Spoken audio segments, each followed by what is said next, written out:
I wonder how injuries to three of the four starters on that defensive front, to be if you count Reva Hasek, um, will affect things. But is the defense turning a corner, Jason, from what you've seen, breaking down film, all that good stuff?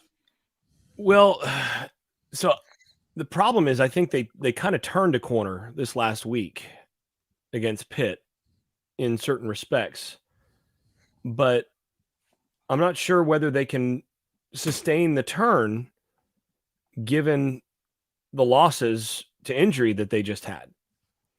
So, I mean, I'm still waiting to kind of see what things are going to look like without that extra depth and without some really key players on the edge. So, I mean, that's a concern. And yeah, I don't know what the answer is or what it's going to look like moving or going forward. I mean, that's the question. And a lot of folks out there are going to have as good a guess as me, but I think in the other areas, uh, I think the defense has looked significantly better. I think on some of the things that I nitpicked early in the year that were just really frustrating for me to see on film, I think some of those things have been significantly better the last few weeks. And especially on the defensive line, uh, there's been some better fundamentals, and there's been some guys that have made some splash plays. I mean, you mentioned, they've had 4 or 5 guys at in any one game that have made some plays in the backfield. Rucker, you've had, I think, Miles Murphy's gotten healthier. I think this last week was the best we've seen Javari Ritzy play, both fundamentally and in terms of being able to make some actual plays. Uh, so I think there's been some positive progress there. I think that the linebackers have actually played better the last couple weeks than they had before, though they didn't play against teams that really stressed them as much. With Miami and Pitt, they're just running the football on you. You got to trigger downhill and play that way, but they're not putting as much pressure on you in certain other areas. Um, so yeah, I think it's been a bit of a mix, but overall they've definitely taken a step forward or a couple steps forward, and you compare what we're seeing now or you compare that to, say, the App State game, Oh, yeah, that's what I was thinking. and it's night and day.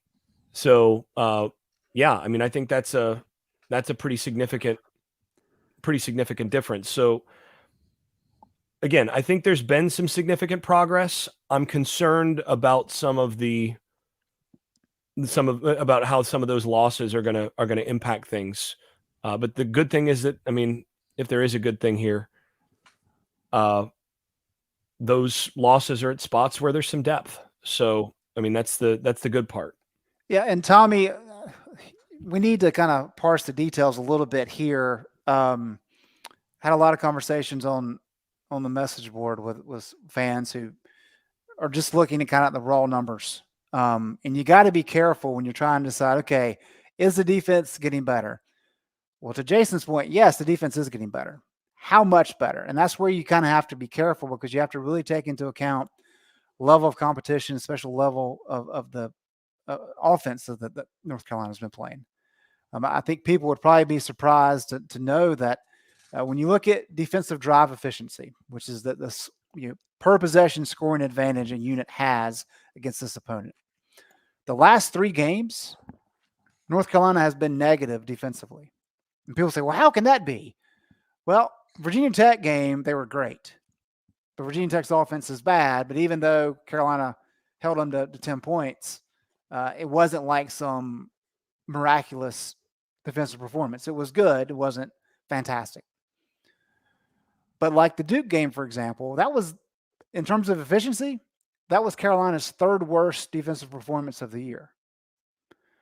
And as I said, they've had negative totals the last 3 games because Pittsburgh is a good example. They really weren't good in terms of efficiency the first 8 possessions that Pitt had. Pitt was averaging 3 points per possession through the first 8. That's not good. That's like a team starting at midfield every possession. But the last 4, Carolina was great. And so fans just see that and say, oh, yeah, well, they're dramatically better. Yeah, they played the second half fantastically. Give them a lot of credit. And the problem for this defense, we'll say a problem and we'll say a benefit. or a positive. The problem is that all the metrics that we talk about, there's not many opportunities left on the schedule for this defense to make a huge jump. Because really the only good offense they play remaining is Wake Forest. In terms of efficiency, Virginia, NC State, Georgia Tech are all 90th or worse. And so Carolina pretty much has to hold those teams to like 10 points like they did Virginia Tech to get a good boost. And so I say all that. And the positive, of course, there is because the offenses aren't very good other than Wake. The defense is not going to be as stressed as maybe they were against App State or Notre Dame.